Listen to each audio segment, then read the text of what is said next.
Hello viewers, today we have a 2010 Toyota Corolla with a 1.8 liter engine, and it's in for some ABS problems, and there's a bunch of warning lights on the dash. And so we are going to grab a scan tool and scan the ABS system for any trouble codes and see on what we are dealing with.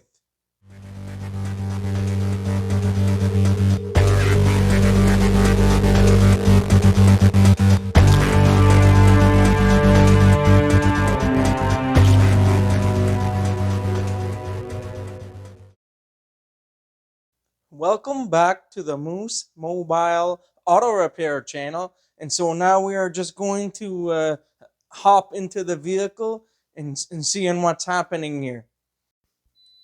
So we are going to start the vehicle up.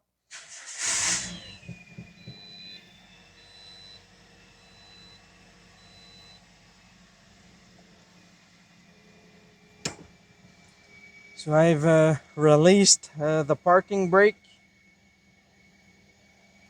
And so we have the ABS light on, the vehicle stability control where it's flashing VSC off is on, and the traction control, and we also have the parking brake light also on.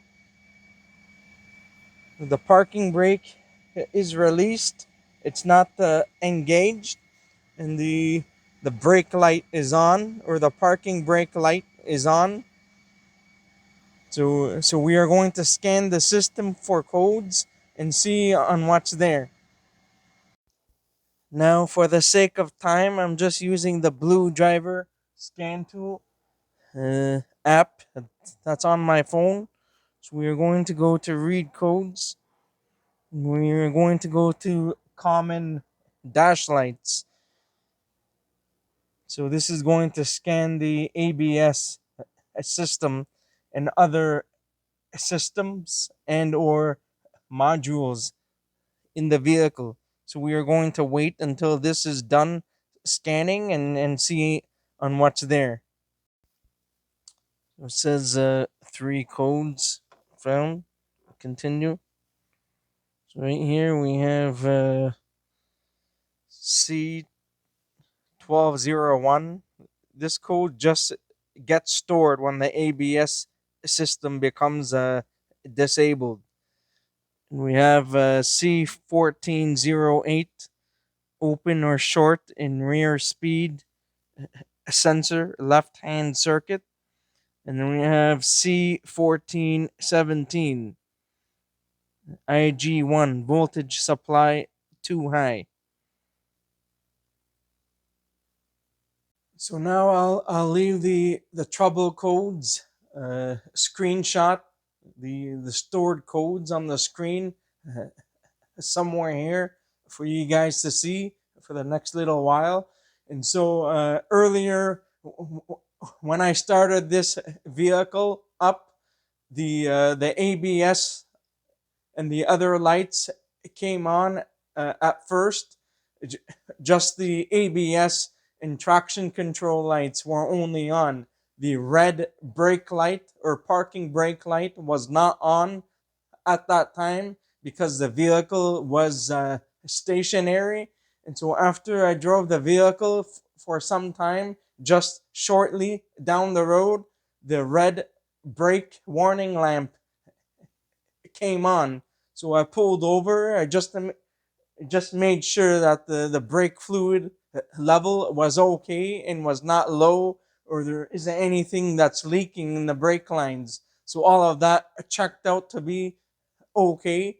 And so I researched some more information and service information, and I read somewhere that that this vehicle will trip the red brake warning lamp if there's any ABS fault in the system. So if there's any issues with the ABS system, the red warning lamp will turn on, because this warning lamp is responsible for a few things on this vehicle. So this particular vehicle has some technologies involved in this ABS system. So it has something called EBD, electronic brake force distribution. So if the ABS gets disabled, the EBD will also be disabled. And so that red brake warning lamp will turn on if it sees that the EBD system becomes disabled. Now, on some other vehicles, it will just turn on the ABS lights and maybe the other traction or stability control lights, but it will not turn on the red brake warning lamp on the other vehicles. So it really depends on what system you have. Now, under service information in description and operation, I read somewhere that if the vehicle speed reaches, I believe, 6 kilometers an hour or faster, or 4 miles or faster, if the ABS control unit does not sense that there is a vehicle speed in one or more of the wheels, it will trip the red brake warning lamp on.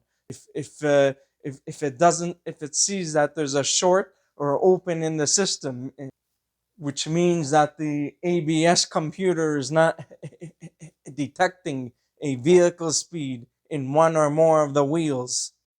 So I printed out some stuff just to see on how the system operates.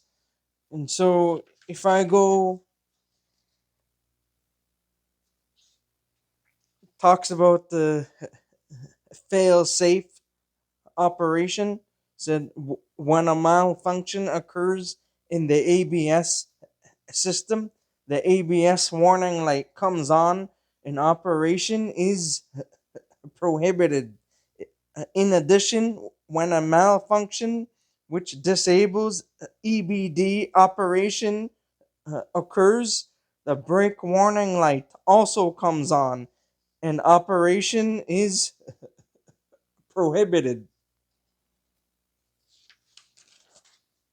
It says here, brake warning light comes on to inform the driver that the parking brake is on when the system is normal or the brake fluid level has decreased.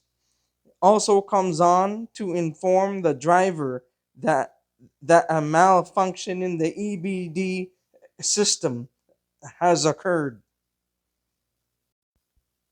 Just to break it down for you guys to make things easy.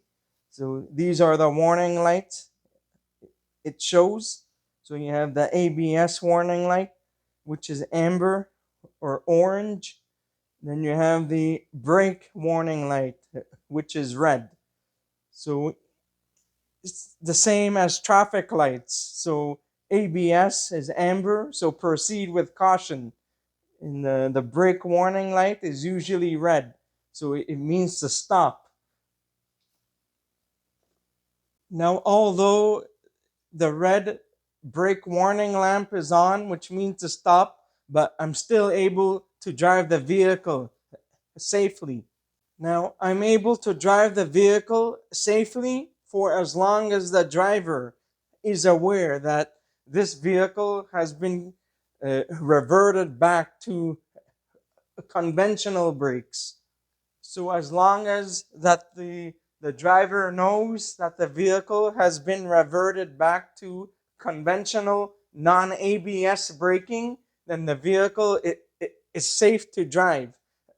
However, if the driver is not aware that the ABS system has been disabled, the driver will still think that there's ABS in this vehicle. So when they come into an emergency driving situation, the ABS will not activate And so therefore, if something happens and the driver is not aware of these characteristics, that driver can end up in a collision. So you have to be careful. If for any reason that the ABS warning light comes on, this means that the ABS system has been disabled. So the vehicle will only be working on the conventional non-ABS braking. So for as long as the driver understands that the vehicle is reverted back to conventional non-ABS braking, and they know how the system works, then it's safe to drive. Although you won't have the vehicle stability control and stuff like that. And if for any reason that the front wheels they they lock up, you will not be able to steer the vehicle safely if the ABS system has been disabled. The reason as to why I'm saying this is because the braking characteristics are different when you have ABS versus a non-ABS vehicle. The brakes don't work the same. There's a special type of procedure that you must apply when driving if you're in an emergency situation. For conventional braking, when you're in an emergency situation, you want to be able to apply firm pressure on the brake pedal. But as soon as you start to hear the tires are skidding, you want to slightly release the pressure but still maintain firm pressure. If you keep the brake pedal pressed too hard or too much pressure, the vehicle is going to continue to skid and you will increase the stopping distance. Now for ABS braking, when the ABS system is working properly, you just apply firm pressure on the brake pedal and maintain that firm pressure, and the ABS system will operate and perform the braking for you. So make sure that if the ABS system is or not working, make sure that you are aware of what braking system your vehicle has. So how I was mentioning earlier, initial check.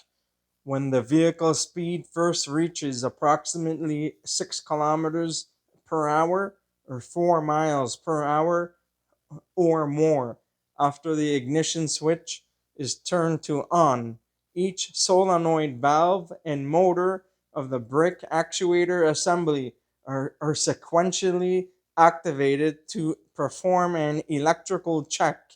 During the initial check, the operating sound of the solenoid valves and motor can be heard from the engine compartment, but this is not a malfunction. So initially, I wanted to make sure that the car was safe to drive because I had to drive the vehicle for a few days. So I wanted to make sure it was safe to drive, and then I would have it repaired after that.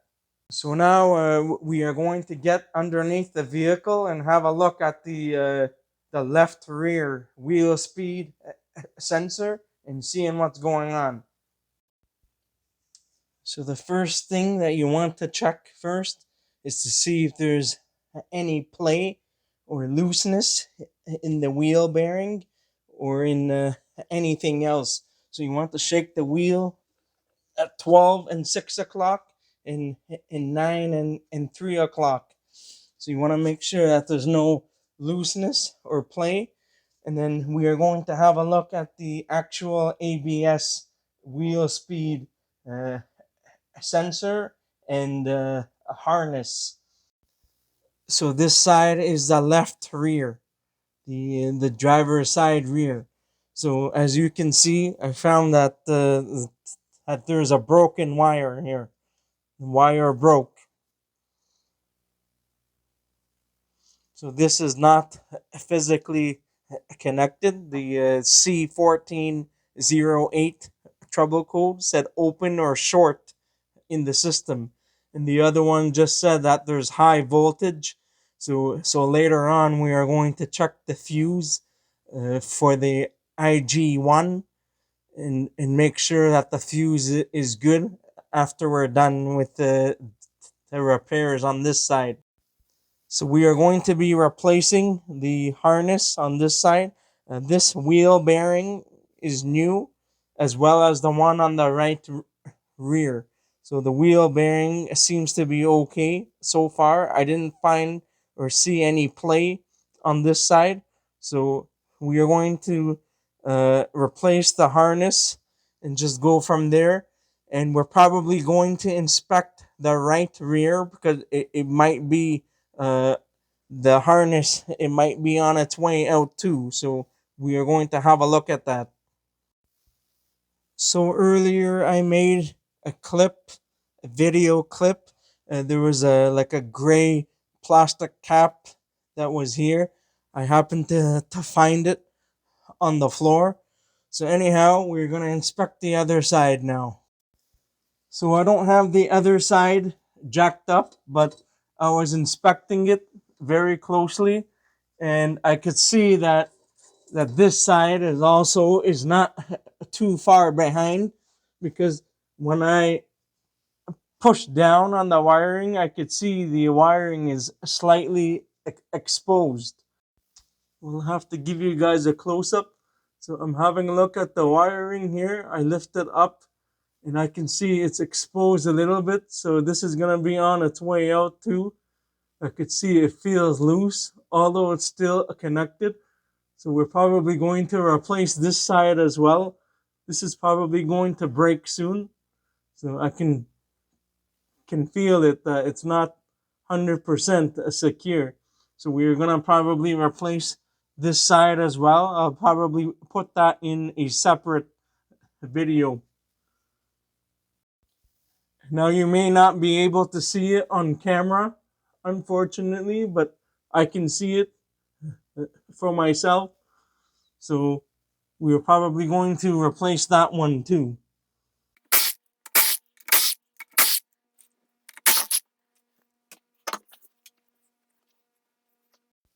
So what I like to do is I remove the drum. So I just like to spin the hub just to see if there's any noise, and to check if there's any play or looseness inside the wheel bearing, because there are some times when you inspect it with the wheel on, you may not be able to feel the looseness or play. So when you take everything off, you might be able to see if there's any play or looseness in the wheel bearing. But in this case, everything is okay. The reason why I say to check the wheel bearings is because loose wheel bearings sometimes can cause ABS problems and cause the ABS light to come on some vehicles. So depending on your vehicle, but I like to check the wheel bearings, because the ABS system is dependent on them. So the first thing we want to do is to get this connector out of the way. So you'll need to push on the tab in order to get the connector out. You may need to use like a flathead screwdriver. So we're going to disconnect the connector. Usually there's a tab on top. So you just need to push the tab down, and you just use a screwdriver carefully, and then the connector just comes out. It's clipped inside there.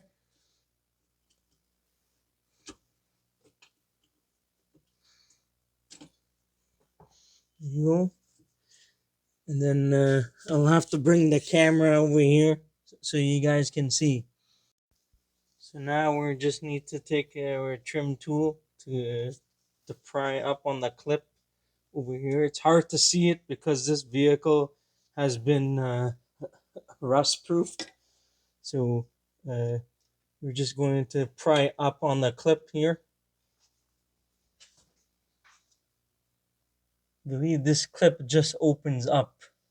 So I have to see if the new one includes that clip, and then we can just replace it. So that clip, that piece comes out, and there's a 10 millimeter bolt that we need to take out over here. So you can just use a 1/4 inch ratchet and a 10 millimeter deep socket to crack it open.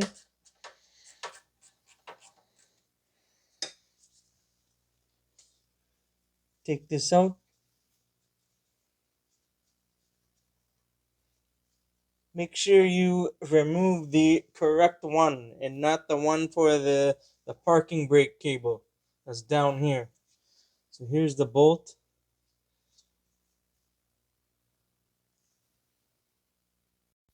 So what's going to happen now is that we're going to go from underneath the vehicle. There's another bracket and a 10 millimeter bolt to take off. And we have to remove the plastic shield here on the side here. This the cover here, because the connector goes all the way in here afterwards. So now we need to remove the 10 mil bolt that's up here. There's a bracket. You can see the harness going up there. So we have to remove that. So there's going to be a change of plans here. So we're going to use a 3/8 ratchet with a regular length or long extension with the shallow 10 millimeter. So this bolt is on very tight. So we're going to try that. It's loosening now.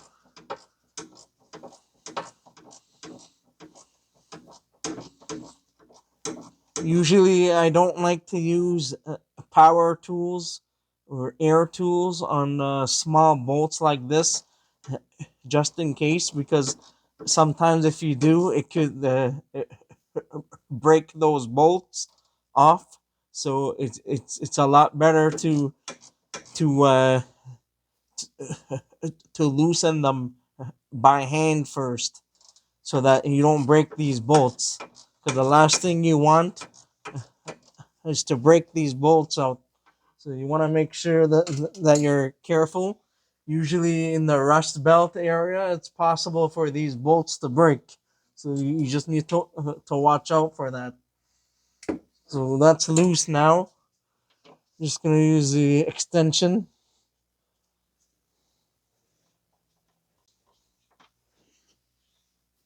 to remove the bolt. I'm getting all greased up now because of the rust proofing on this car.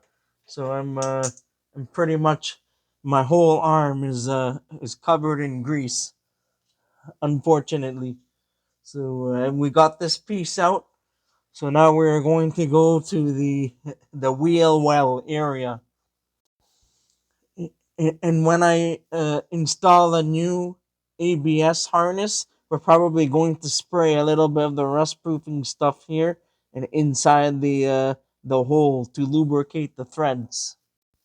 So now we're just going to remove the cover, the shield, plastic cover that's in the way, because we need to get access to the connector and the rest of the harness.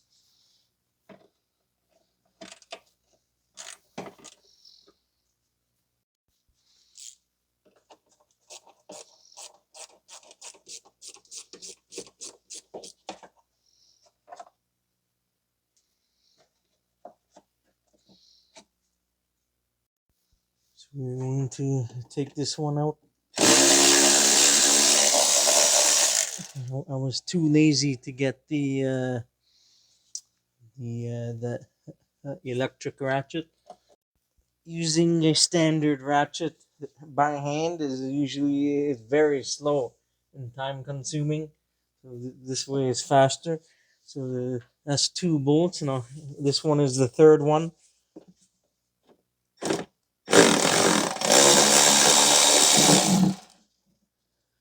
Get that out.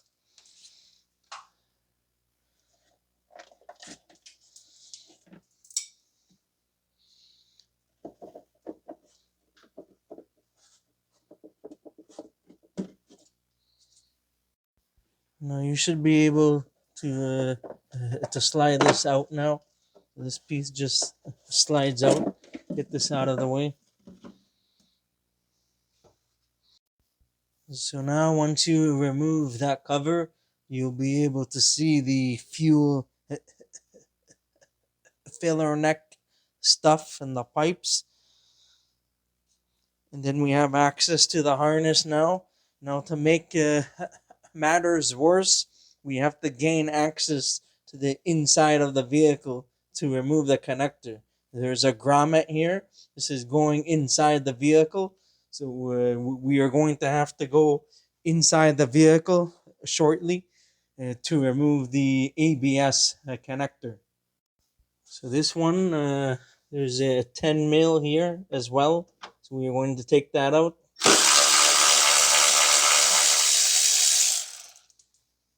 Just make sure that you don't lose the 10 millimeter bolts.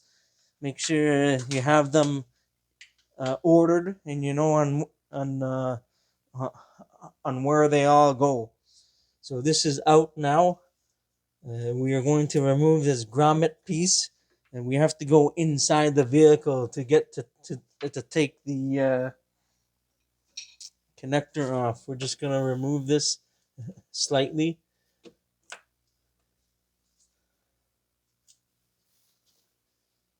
And later on, because I haven't rust proofed this area in all these years, we are probably going to spray some rust proofing stuff here off camera.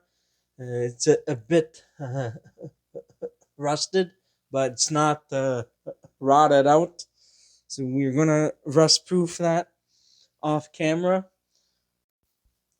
Now I'm not able to show absolutely everything, but you have to go and open the seat in the back to pull on this and to push on the seat to push the seat down, and then you'll need to pull back on the trim panel on the passenger's seat on the driver's side in the back. You'll see some wires in the back here, a blue and pink wire. So you need to disconnect that. Be careful from the sensor here. I don't know if that's a crash sensor for the airbag. So we're gonna disconnect this connector over here for the ABS. So I wasn't able to show it on camera, but all you have to do is to use a screwdriver on the tab and to push it out, and then the connector comes out. If you're not comfortable uh, taking the connector out, you can disconnect the vehicle's battery just to be on the safe side, but you don't have to. So now I'll be able to take the grommet out and the connector out of here.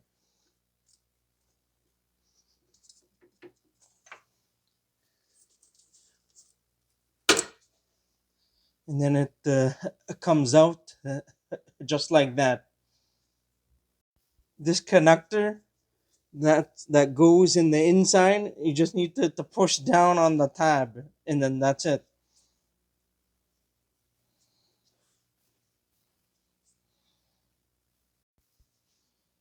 You just need to push down on the tab. I just used a flathead screwdriver to push on the tab, and you should be able to get it out. And then the harness just comes off. So now all you gotta do is compare the new part and the old part. Just make sure that everything is the same. The connectors are the same. This is a aftermarket by Standard Motor. Part number ALH51. Excuse me for the poor lighting here.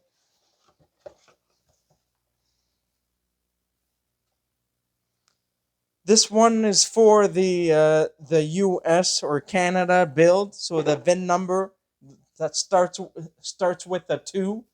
So it's made in Canada, because the ABS harnesses, they have a different length in size. The Japanese version, I believe it's a longer size. I'm not sure if it's smaller or longer. There's just two different types. One that's made in Japan and one that's made in Canada slash US. I'm just gonna spray a little bit on the outside and the rest. So we're going to install the connector that goes in the inside this way. So we're gonna put that in, and somehow we need to secure the grommet.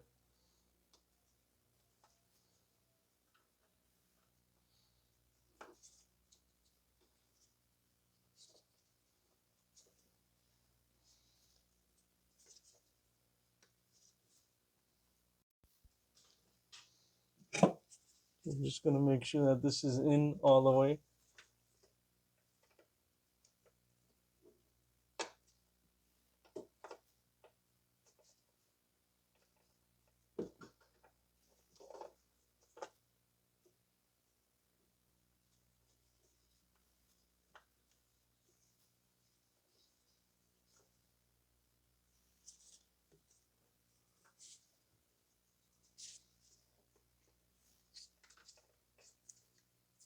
Just make sure that the grommet is secured all the way around the entire circumference of the rubber piece, so that way it doesn't pop out.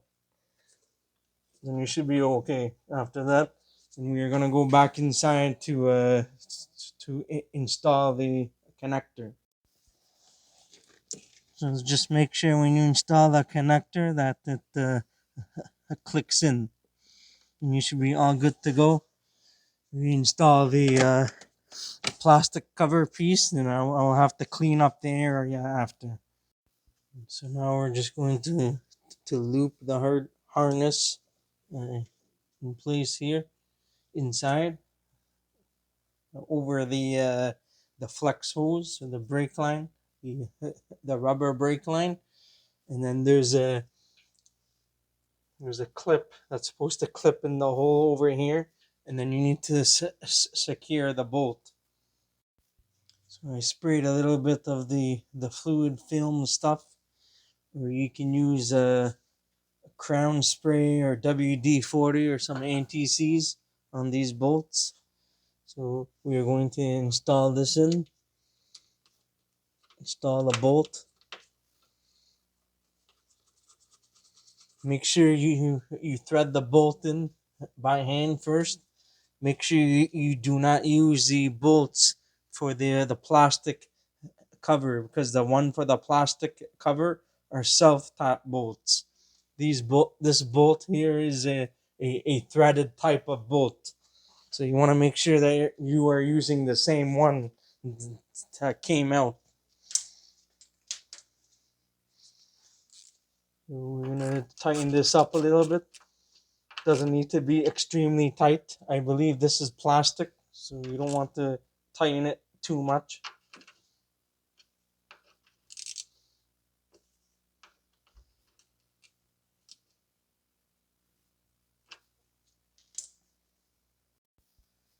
After we're finished everything, we're going to install the plastic protective cover last. So now we are going to install the bolt for the bracket. I'm just gonna spray a little bit of some of the rust proofing stuff.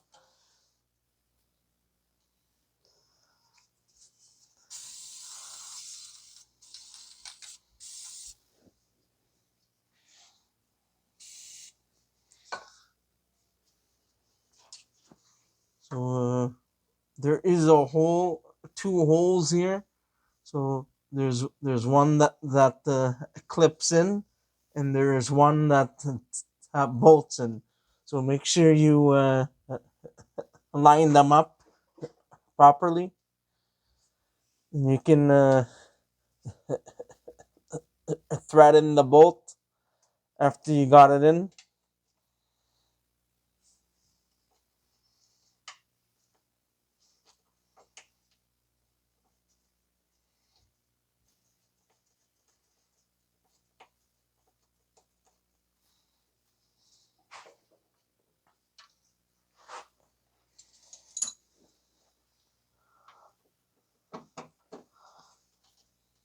Just be careful to not damage the wiring uh, at the same time when you are installing the bolt. You don't want to tighten the bolt over the wire. Make sure it's not in the way. You just need to be careful. That's all. This out of the way. Tighten it up snug.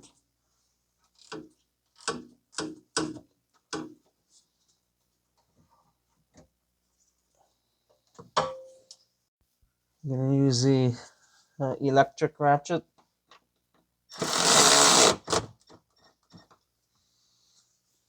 And just give it a tiny bit of some oomph just to make sure it's tight, and then that's it.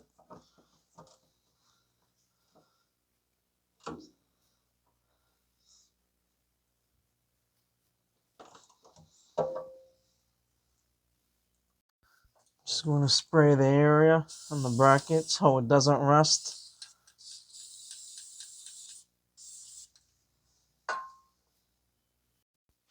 Now we're just going to install the other bracket piece here. This bracket goes like this. There's the two holes. So the inner one over here and the outer one is where the bolt goes.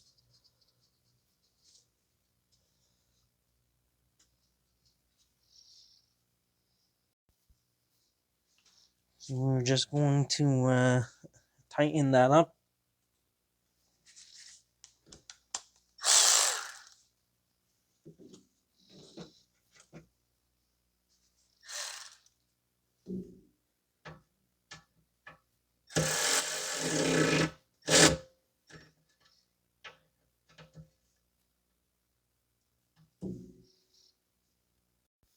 So I was supposed to remove this plastic clip out because we have a replacement that's on the new sensor. So we're going to take that one out.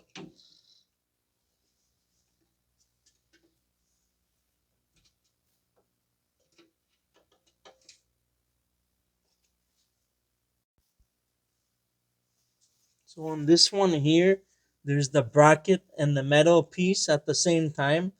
So you want to take the plastic off. You don't want to take the metal piece because that bracket is part of uh, the bracket for the parking brake cable. So what you want to do here is to remove the plastic piece. It's on top of the metal bracket. It's not on the on the solid axle here, or the I-beam axle. So this is going to be garbage. Just trying to get it out of the way while the camera is still there. So it makes it a little difficult to work with the camera in the way, unfortunately. So just trying to get this out. So that piece comes out. We can can we can unbend this and push it down. We're gonna install the plastic clip or the trim clip inside here.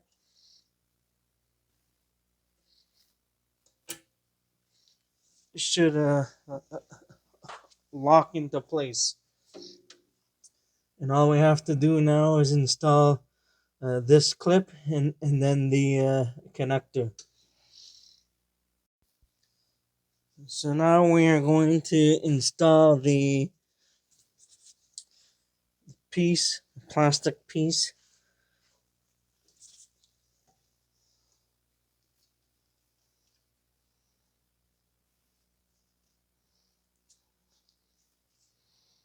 It's supposed to go in here.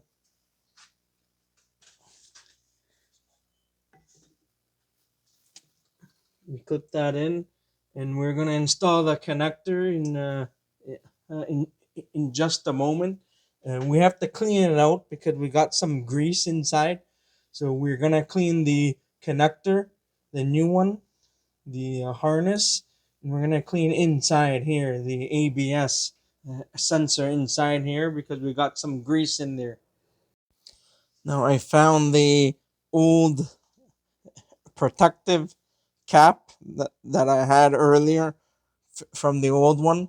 Now the issue here is that I believe the wire, the ABS harness, the wires, I believe they may have failed because this piece was not secured in properly, because this is supposed to protect the wiring, the gray plastic protective piece. So that's supposed to protect the wiring from behind. So I believe when I replaced the wheel bearing, the hub assembly, which was some years ago, I believe that because I wasn't able to save the connector 100%, and so I tried my best to reinstall it back, and I used a zip tie to secure it. It's possible that it may have failed because of that, but I'm not 100% sure, and that may have added more stress onto the wiring. But it's also because of the driving conditions, because of potholes and stuff in the driving conditions and all of the vibration. So it's possible that's why the wire broke, and because of the weather and stuff. So that's probably some of the reasons as to why the harness broke in the first place. So I'm just going to make sure there's no grease inside here and take that all out if there is, because I saw some grease in here while I was doing the repairs. So you need to be careful. You can use electrical contact cleaner or brake cleaner if you want, just to clean the area. I don't have any issues using brake cleaner, so I'm just gonna use that. It's safe to use, but you should be using electrical contact cleaner if you can. If not, just use brake cleaner, and that's okay, just to clean the connector. Because you don't want any dirt or grease or anything inside these connectors, because a tiny bit of dirt or something is more than enough to disturb the uh, electrical for these systems. So you want to be careful, make sure everything is cleaned out before you install the connector, because uh, some of these systems, they use a tiny amount of of electricity, and any small piece of dirt or anything will disturb it and can cause the system to work incorrectly. So you want to make sure that everything is cleaned out. So once that's all dried up, you can reinstall the connector. Once again, verify there's no dirt inside here, and then you can install the connector. So install the connector now. Make sure it clicks into place. I believe that this aftermarket harness is way better than uh, the original or the OEM. I see that the wires are much stronger and the insulation, but it could be that because the vehicle is roughly almost 14 years old now, and so the wiring and the insulation, they lose their integrity. So it's from a variety of factors, like the weather and stuff, because this is exposed to water and stuff like that, and the salt and the snow and ice from the winter time. So it's a variety of factors that cause the wires to break on this ABS system. So now just make sure everything is secured properly before you put everything all back together. And then we're going to double check the fuse just to make sure everything is okay. We're gonna clear the codes and just make sure everything is working and all of the warning lights are are out. So we're going to reinstall the cover.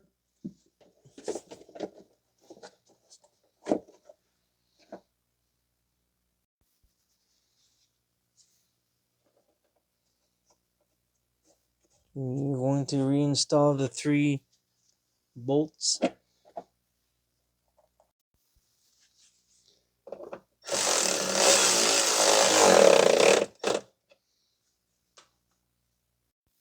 Make sure you snap this in place.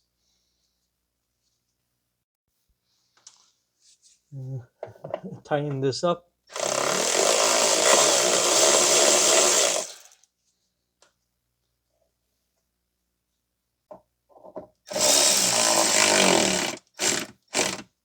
Just make sure that you have this in properly.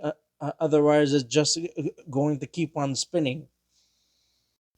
You have to make sure that the bolts are perfectly centered inside the hole. Otherwise, it's going to spin. Last one here.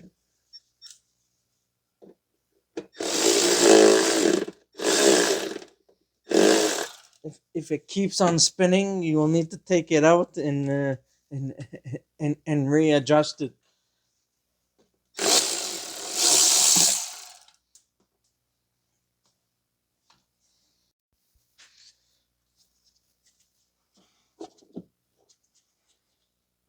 You gotta make sure it's perfectly uh, centered in the hole. Otherwise, it won't tighten up properly.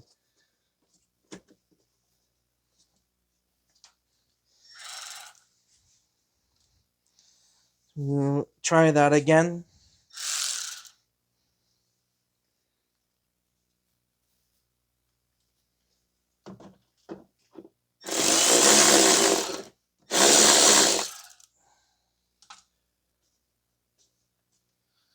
Now, there are some times if you center it properly, it'll just keep on turning, and that's okay as long as it's tight. It will not be able to come out, so you should be fine. Just make sure it's tight and it's not loose and moving around, and you should be okay. These are self-tap bolts, So the manufacturers, they have made pre-made holes already inside. So the more you take this out and reinstall them back in, eventually it's just going to spin. But as long as they hold in place properly, the plastic cover is not going to go loose or go anywhere. So you should be fine. So now I'm all greased up, got grease on my face and everywhere. I just I cleaned myself up with some shop towels, the scrubbing wipes. I have a couple here. The Gojo stuff towels and the Fast Orange stuff. So I quickly I uh I, I wipe myself down because of all the rust proof and stuff underneath the vehicle.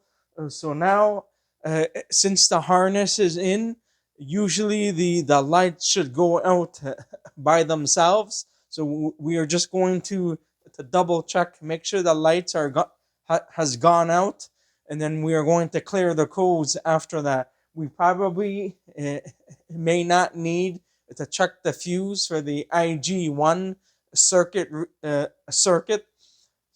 I think that one IG1, I believe it's underneath the kick panel, the driver's side area.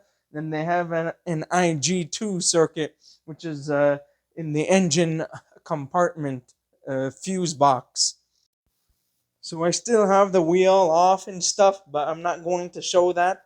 You just need to put the wheel back on and tighten it up. The torque spec is 76 foot-pounds on these Toyota vehicles. So I'm just gonna turn the ignition to on. You can see that the lights are not there anymore because before it was flashing. So I'm going to start the vehicle now. It's in neutral.